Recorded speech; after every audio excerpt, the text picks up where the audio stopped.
in Burma during the war, and I suppose I could say that the worst thing about it really wasn't the heat. It was really the fact that it was so humid. There was so much moisture in the air, so that you were always dripping with perspiration, particularly when you were working on the aircraft. And against that, of course, you always were unlucky if you got things like malaria or dengue fever or any stomach ailments at all. And most of us, at some time or other, we would be suffering from the tummy really badly.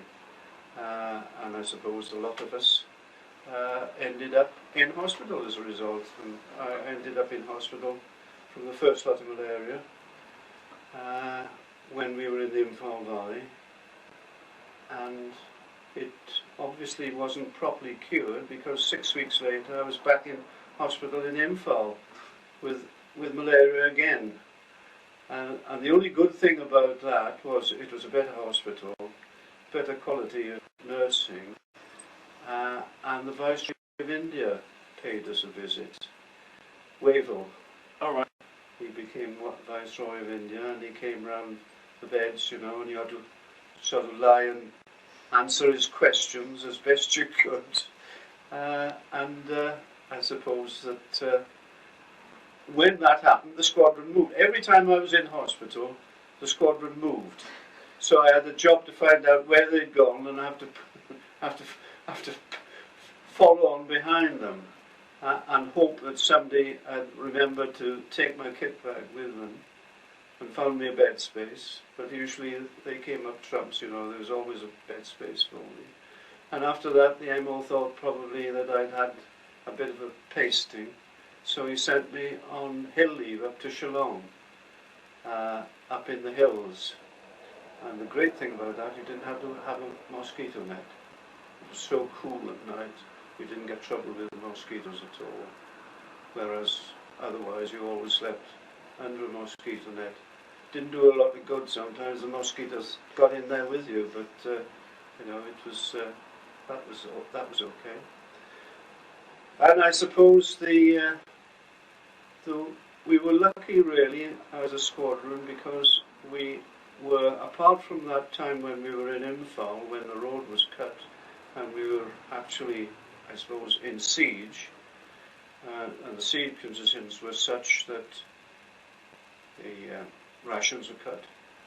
First time, and the only time in the RAF that I ever felt hungry was then when we were at Imphal. The emphasis, of course, was petrol for the aircraft, ammunition, and it was the one place where we could see our planes taking off, and we could see them actually having a go at the Japs up in the hills. And there was a Hurricane Squadron, Legs 11, on the same unit as us, and we actually saw them bombing Japanese positions up in the hills. You could see from the airstrip. We were a little bit too near, because the Japs actually broke in one night and they blew up some of our aircraft. At that time, the RAF regiment was responsible for guarding the perimeter. So the top brass thought they weren't doing a very good job at it. So they gave the job to the Gurkhas. And it was the one time that we ever had close contact with the Gurkhas. They were really keen, because they had a system of passwords, so that when you came from working on the airstrip to get back into camp at night, you had to give a password in order to get through the guard. Oh, yeah. And of course the password would only be given to the senior NCOs. Only the sergeants and above would be told what the password was, and it changed every night. And one night we were coming back on the lorry, and the sergeant had forgotten the password. And we tried cajoling and persuading, you know, Johnny, TK, we're all right, you know, no, sir, password. You had to give a password. Finally, the chap remembered what it was, and it was railway, and he was a Londoner. He said, railway! okay, let us go in, and that was a bit that was a bit of excitement really, and then of course one of the excitements that we had was when we got into Burma at Tamu, which was a typical jungle airstrip. It was just absolutely cut out of the trees. In fact, the pilots would have some job in finding it unless they were very good to know to get back to land, sort of thing. This occasion, about 5 o'clock in the morning, the old hand-cranked siren went off. Everybody who wasn't working Domes Road down on the strip had to get off into the jungle. So in the jungle they'd cut a few slit trenches, got into the slit trenches. The all clear went. So we all trooped back. Now Smithy that you mentioned, Smithy had scrambled and gone off to intercept these Jap planes who were having to go at Chittagong or somewhere like that. Smithy comes back, comes over the airstrip, does a victory roll to show that he'd got one. What he didn't know was that a Jap had followed in behind him. And as he turned to make his circuit to land, this Jap came down the strip, Zero came straight down the strip. The Yanks had been working on a Mitchell bomber on the side of the strip. They'd been there for days working on the engines. This chap just gave a burst. Psst. Mitchell went up in flames. Ammunition, bang, bang, all over the place.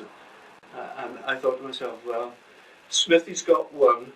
It was certainly the Japs had got one. So it was evens really. It was 1-1, and that was a close one really. And that's the one time I think that you felt a bit vulnerable. You know, you felt that you were at the mercy of the bloke who was up in the air and you were on the ground. So that was fun and games, and I think that was round about November the 5th. All right. Yeah, because we'd got to Tamu before Christmas. We had our Christmas at Tamu, and that was a bit touch and go because they'd sent lorries back to pick up some poultry, I suppose, for the Christmas dinner, and they were late coming back, and when they came back it was dark. And one of the sergeant cooks said to us, if you want your Christmas dinner, you've got to pile to and get these chickens plucked. Well, we'd never plucked a chicken in our lives, you know, but we had to pluck these chickens in order to have the Christmas lunch. Anyway, on Christmas Eve, they decided they'd have a big do in the sing-song and booze and all the rest of it in the jungle. So they did a big bonfire, everybody was all round, sang all the usual bawdy songs, some carols and all the rest of it. And I passed out. I wasn't used to hard liquor. I passed out. So two of them had to put me to bed. And I thought, well, this is terrible. They said, oh, you get off, go on, get off to sleep. The only plus thing was, the next morning, I was one of the few people who managed to get up for breakfast, because all the others were still in slumbers, sort of thing. And it was a lovely breakfast. Of course, they put on a special breakfast for us, because it was Christmas morning.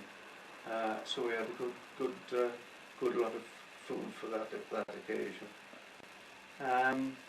The worst thing, of course, was being attacked at Sindhi, when that was central Burma. And that was round about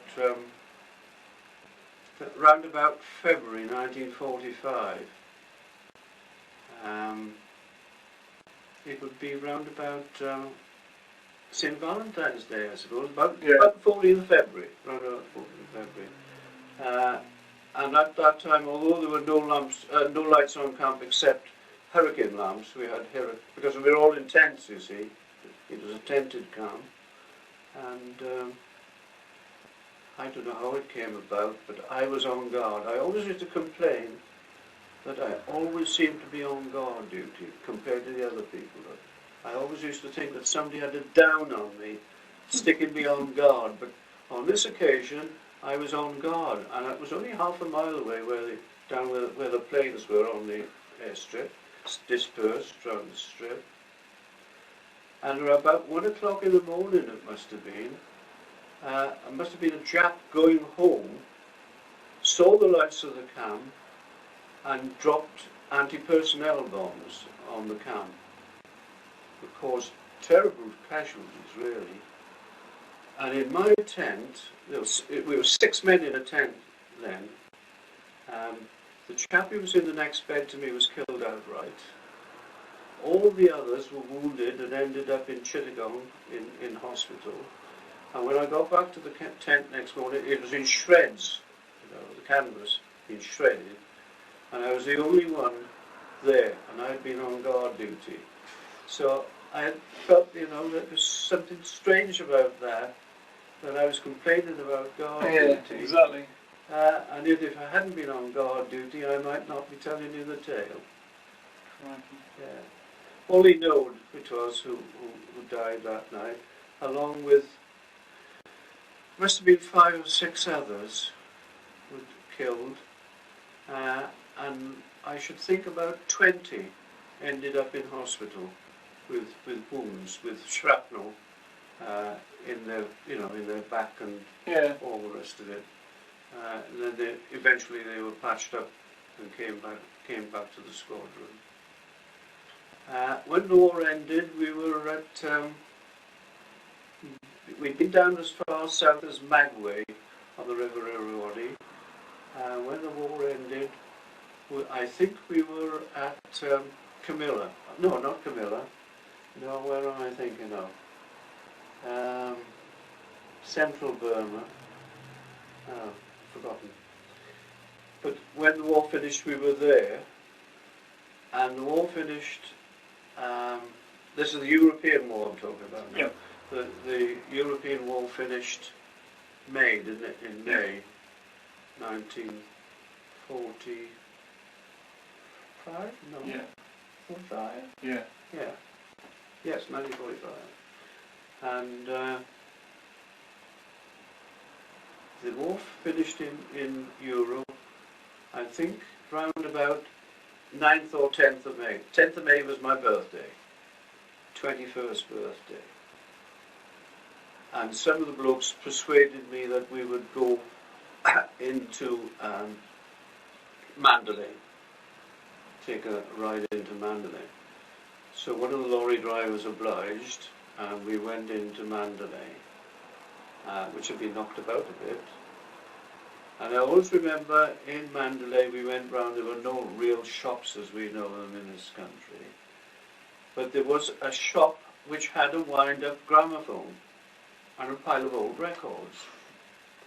We looked through these old records and we found one, the Berlin Philharmonic Orchestra played The Ride of the Valkyrie by Wagner. So we put this record on and it's blasted out. And I've always remembered that when I hear it now, the tune, that comes back to me. This dusty square in Mandalay with a pie dog in the dust in front of the steps and us smoking, taking this music in. So that's one memory.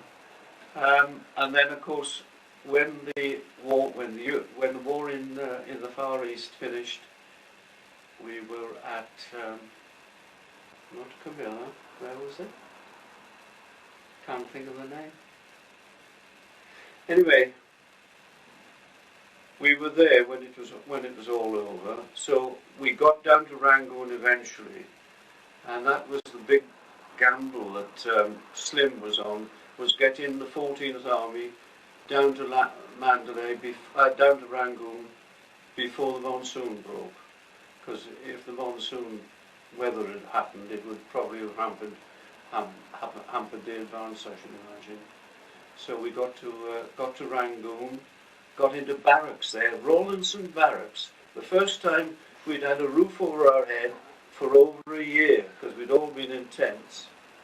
Oh, and that's another thing about the tents. The tents were okay when we had them, they were new. But the combination of monsoon rain and sunshine had pretty well rotted them so that they were leaking badly.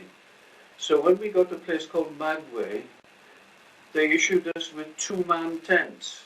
And that's where I shared the tent with Frank Taylor, the 96-year-old that I've spoken to Yeah. on the phone recently. And when we were there, the cooks had some chickens, which they got from the locals, and these were the cook's chickens. And Frank said to me, he said, "You see where those buggers roost," he said, "and when it gets dark," he said, "we'll have one of those." Well, I didn't know what he was on about. Anyway, Frank goes along. All I could hear is a squawk, and Frank's got the holding the chicken, and he's got the cheek then to take it to the cooks whose chicken it was, and ask them to cook it for us, which they did. Well, Frank did this once too often, you see, and on one occasion he took the chicken along, and the cook said, "Not cooking that bloody chicken, we know it's ours. Go and get somebody else to cook the chicken for you, we're not cooking it." And I've reminded Frank a few times about that, because when he, after the war, he was a church warden up at Market Drayton. And I said to him on one occasion, "What's it worth me not telling them that one of their revered church wardens used to pinch chickens in Burma?" Oh dear. So anyway, we got to Rangoon, and when we got to Rangoon, we thought, oh, we might be going home then. Some hopes. Next thing they knew, they pushed us into Siam, into Bangkok. So we were on the main aerodrome in Bangkok for a while, and we always used to kid ourselves that one of these days we'll be so near the Japs, we'll be using the same airstrip as them. Well now, at Bangkok, the airstrip was, the Siamese Air Force used it, the American Air Force used it, we used it, and they had Jap planes using it. And somebody said, "Don't be daft, they wouldn't." Well, actually they did, because they painted the red sun out, and they painted them green, and they employed them in getting vegetables from the country, from airstrips out in the country, into Bangkok, because the people were starving. And also, they were using those vegetables to feed some of the chaps who came back to Bangkok from the Death Railway, Australians and New Zealanders, and they just stayed overnight before they flew them on to Australia and New Zealand. And some of the tales that they told us while we were at Bangkok were absolutely horrifying. Absolutely horrifying, the way that they'd been treated on that railway.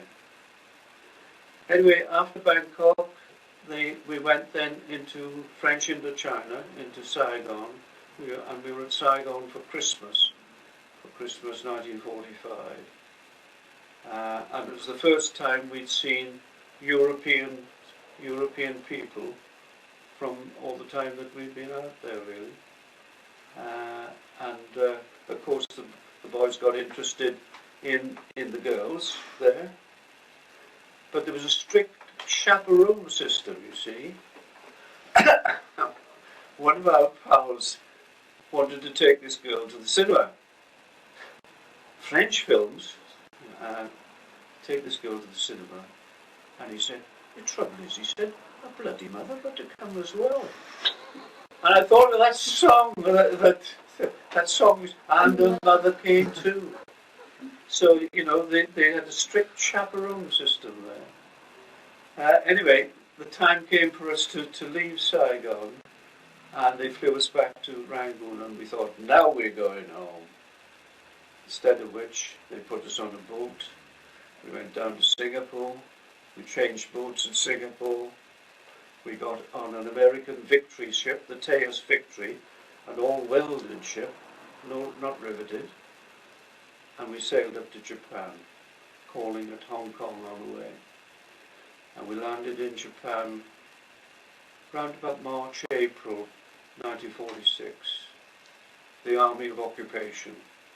Strictly no fraternization with the natives. We were in barracks. While we were there, there was a rumour that there was a typhoon and we had to take all the windows out and stow them underneath the beds because they thought they would blow in. It didn't come to anything.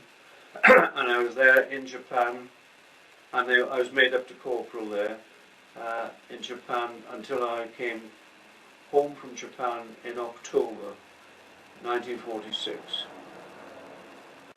And I was posted to Hallavington, the Empire Flying School. Now just imagine, after being out there, easy come, easy go, living in tents and all the rest of it, back onto a real bullshit station, Empire Flying School. You know, if it moves, salute it. If it doesn't move, try and pick it up. If you can't pick it up, paint it. That's the way it was. And of course, I was guard commander on the first occasion there, and got into trouble. Got on a charge within a week of getting there. Forfeited a day's pay, so it couldn't come soon enough for me to finish then in the RAF in July. Yeah. So then I waved goodbye to RAF and exchanged my uniform for a civvy suit, and that was it. Nearly 5 years. Okay. Yeah. So where did you join up with the squadron? Joined the squadron at Bagachi, outside Calcutta, January 1944. The squadron had only just arrived in India in the November, and within a short time of being there, they were defending Calcutta. They intercepted some Jap planes and shot some of them down, so they were soon in the action in India, having come from Italy and having previously been in Sicily and North Africa. And that was after, of course, they'd been in the Battle of Britain. You probably have plenty of documentation of Battle of Britain, people. Yeah. So that's where I joined them. And I joined them with another wireless mechanic, Bernie Glasberg. The two of us had been together ever since the day we joined at Penarth in South Wales. We'd gone through the training procedure. We'd been up in Glasgow. We'd been down in Bolton in the colleges there where they taught us wireless. And they sent us both out to India on the same boat. And we left the place at Bombay, Wally Camp at Bombay, and got to Calcutta, and got from Calcutta on another train. Oh no, that's right. When we got to Calcutta, we went out to a little station somewhere, and they'd warned us about keeping an eye on our rifles, you know, because if you lost your rifle, you're in big trouble.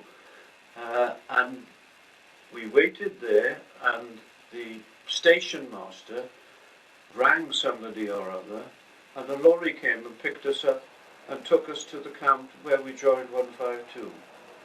And then we stayed there for a while, at Bagachi, only a matter of weeks, and then we went down the Arakan, and then from the Arakan back to Camilla, and from Camilla we had to fly into Imphal because the Japs had cut the road because it was a siege, and that's where the squadron did an awful lot of work in Imphal.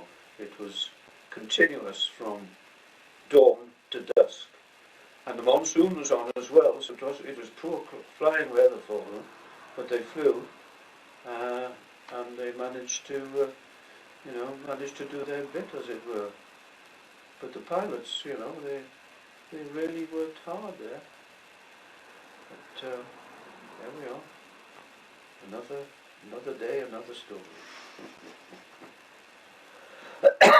But Ray, of course, Ray was an armourer on the squadron. Yeah.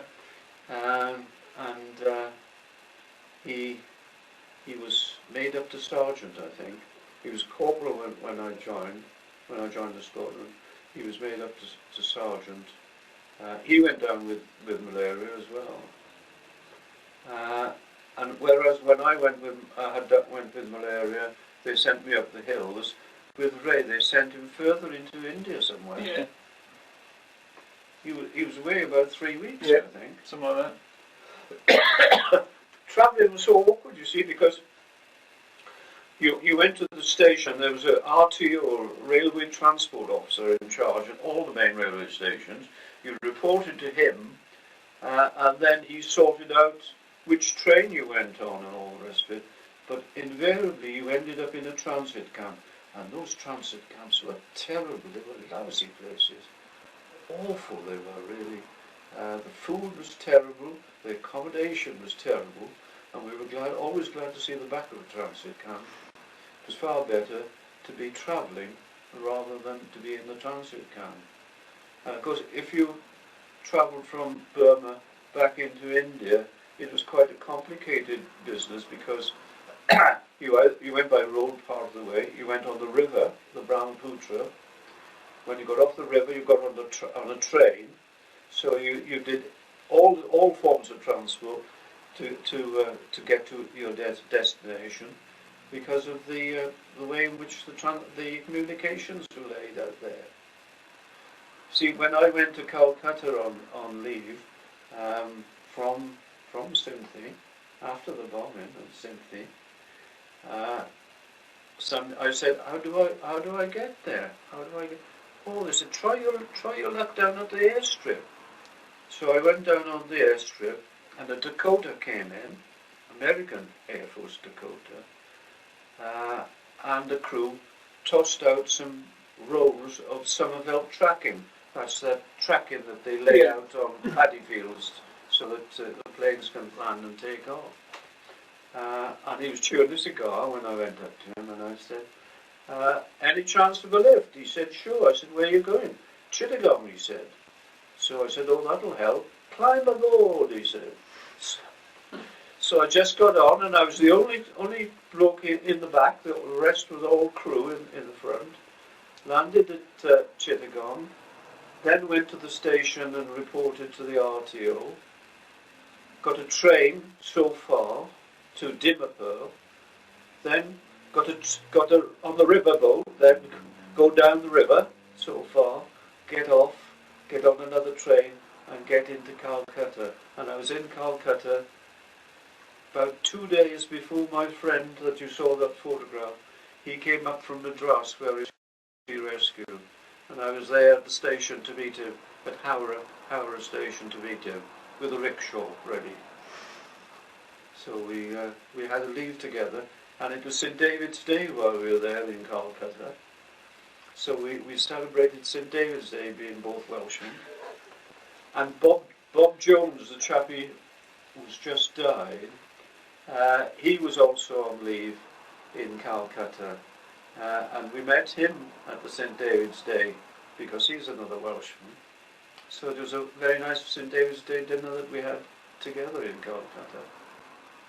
And we saw lots of films while we were there in Calcutta. Saw the 2 cricket matches.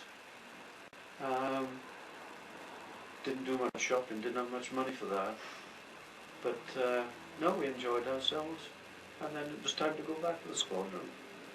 And they'd moved, of course, by the time I got back. They'd always moved while I was away. Where have they gone to? Hope somebody's got my kit bag. Yeah. There we are. That's the story.